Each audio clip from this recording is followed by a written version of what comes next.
Quantas vezes você deixou de jogar algum jogo por ele ser pay to win? Eu imagino que pelo menos uma vez você já passou por essa situação, afinal todo mundo odeia pay to win. Ninguém quer passar horas e horas ficando forte em um jogo pra alguém comprar um item de cash e te deitar na porrada em um único golpe. Mas afinal, o que é pay to win de verdade? Tem muitos jogos por aí que vendem coisas a mais do que só cosméticos e são defendidos como jogos pay to fast. E talvez você até jogue algum jogo que é assim. Mas antes de começar o vídeo, deixa eu me apresentar. Opa rapaziada, tudo de boa? Aqui é o Flock e o vídeo de hoje vai ser explicando sobre o que é Pay to Win, como ele mudou com o tempo para se adaptar aos dias de hoje e como o Pay to Win pode até funcionar se for bem feito. Então pega um lanchinho, se acomoda e bora pro conteúdo!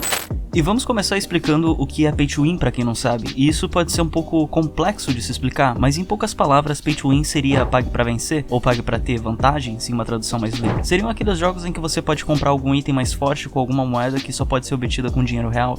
O exemplo mais comum de jogos Pay to Win, que talvez você tenha jogado quando era mais novo, são aqueles jogos mobile de administrar cidades, tipo Clash of Clans. Lá todos os prédios levam tempo pra serem construídos, e já no tutorial o jogo te incentiva a gastar suas gemas, a moeda premium do jogo, pra terminar as construções instantaneamente. O que no começo não é um problema, afinal você tem muitas gemas e custa pouco. Além disso, o tempo pra terminar uma construção é coisa de minutos. Mas vai passando o tempo e aquelas construções que antes levavam 1 minuto pra terminar, agora levam horas, dias, chegando a um ponto de uma única construção levar semanas e até meses pra terminar. E aquelas gemas que antes eram poucas pra acelerar o processo, agora ficaram mais caras. E o detalhe, pra construir você precisa de construtores, obviamente.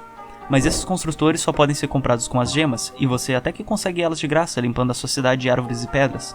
Mas levando em consideração que você não vai comprar nenhuma gema, você vai ter no máximo entre 3 a 4 construtores. Então se 3 ou 4 construções levarem mais de um dia pra terminar, bom, você vai ficar basicamente esse período inteiro sem poder evoluir no jogo. Esse exemplo é perfeito pra descrever como um jogo Pay to Win funciona, até porque não dá pra te vender simplesmente uma tela escrito "Parabéns, você venceu o jogo", que você vai sentir que ganhou alguma coisa. Então o jogo no começo te enche de itens premium, moedas de cash e outros presentinhos, fazendo o começo do jogo ser muito divertido, te incentivando a ir usando tudo logo de começo, pra depois que você já tá engajado no jogo e sem essas vantagens, se sentir mais à vontade em comprar alguma coisa. Outro exemplo comum são jogos de tiro dos anos 2000, como Point and Blank, Crossfire, entre outros títulos, que sempre vendiam uma arminha que era superior a tudo no jogo. E no caso da maioria desses jogos de tiro, em especial Point and Blank, que é o que eu mais me lembro da infância, você não comprava a arma de cash, você alugava por um período de tempo a arma na sua conta. Assim você ficava sempre jogando para aproveitar o tempo com ela e fazendo gastar mais no futuro.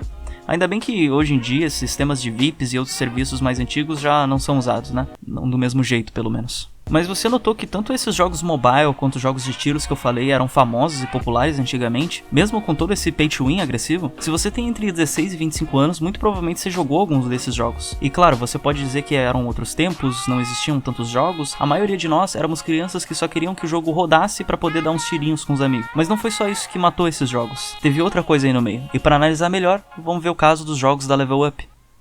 Ragnarok Online era um RPG bem popular aqui no Brasil no começo dos anos 2000. Era um jogo muito querido pelo seu estilo gráfico, o combate bem satisfatório e sua trilha sonora maravilhosa.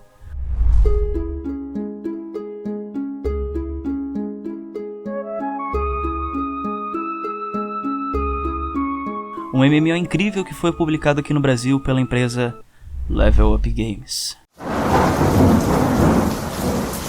Sim, a mesma que publicou aqui no Brasil, Perfect World. E o que esses dois jogos têm em comum? A mesma empresa desgraçada. Eles conseguiram deixar o jogo tão pay to win que hoje em dia esses jogos têm uma comunidade minúscula, com conteúdo super escasso na internet. E o que tem, na maioria das vezes, são vídeos falando de como o estado do jogo tá horrível e a empresa tem um descaso com os jogadores, deixando eles na mão ao serem hackeados, ao não fazer nada contra os bots dentro do jogo. Ou seja, metade dos jogadores nem são pessoas de verdade, são robôs farmando em AFK. E esse tipo de reclamação é algo muito comum entre esses jogos pay to win que morreram. E é claro que o pay to win agressivo foi um dos fatores principais, mas eu não acho que só o pay to win estrague um jogo. Dá pra fazer de um jeito que funcione e a gente vai ver isso mais pra frente nesse vídeo. Mas o que tem de mais comum entre esses jogos que morreram foram as empresas focarem só em lançar skins, novos passes de batalha e em novas formas de monetizar o jogo, enquanto ele vai lentamente perdendo sua base de players até cair no esquecimento, com muitos sem nem lembrar o nome do jogo que um dia passou vários e vários meses se divertindo com ele. E se você tirar o aspecto pay to win, vai notar que vários jogos, até mais de boa, que só vendiam cosméticos também morreram pelo mesmo motivo. Monetizar o jogo o máximo que dava ao invés de consertar os problemas dele, sejam bugs, balanceamento, entre vários outros problemas. Mas por outro lado, existem diversos jogos famosos com lojinhas em que você pode comprar um bônus de experiência, um boostzinho, uns itens mais fortes no começo, mas que mesmo assim são jogos famosos e defendidos com unhas e dentes, dizendo que não é pay to win, é um pay to fast, ou seja, pague para acelerar ou adiantar alguma coisa. Isso acontece porque o termo pay to win já foi tão associado a jogos gananciosos que só querem seu dinheiro, que nem nos demos conta de que a maioria dos jogos gacha ou com lojinhas de conveniência são tão pay to wins quanto qualquer outro. Porque se um boost que acelera o seu processo no jogo for pay to fast, então Clash of Clans é o jogo mais pay to fast que eu já vi.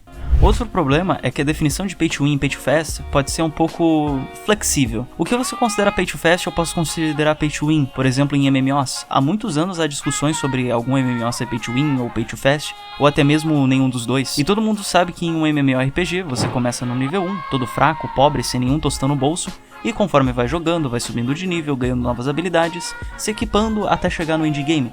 E pra mim, se você pode pagar pra pular toda essa parte direto pro final, esse jogo tem pelo menos um aspecto pay to win.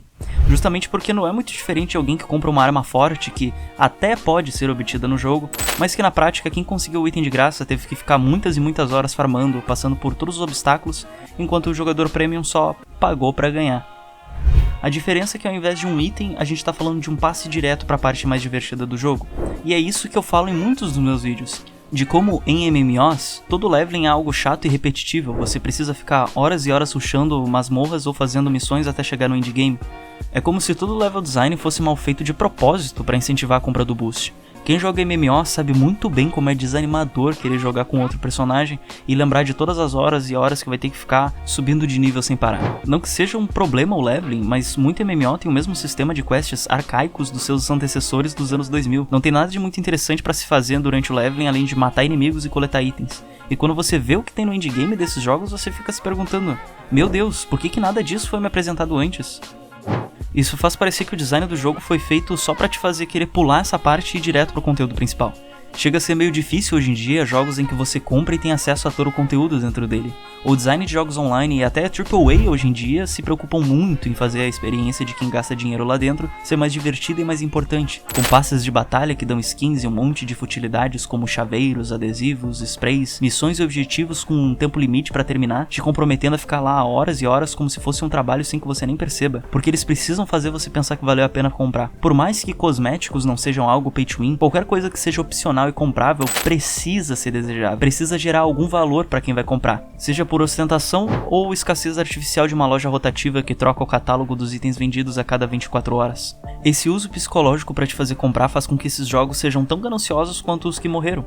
Essa mesma lógica predatória de monetizar se aplica até em jogos single player e suas conveniências em versões Deluxe, Game of the Year ou qualquer outro nome pomposo para dar ao pacote que lança junto com o jogo separadamente. E eu não me refiro a versões Deluxe que vêm com action figures e outras coisas pro colecionador. Muito pelo contrário, eu acho uma forma muito legal de ganhar dinheiro com o jogo. Mas eu me refiro às versões e pacotes de upgrades como em Dragon's Dogma 2 e o item de Fast Travel Infinito separado do jogo por uma DLC de R$16. Isso faz com que quem comprou a versão básica do jogo tenha uma experiência de consumidor inferior a quem gastou mais, e isso eu considero pay to win, afinal eu tô pagando e eu tô ganhando vantagens.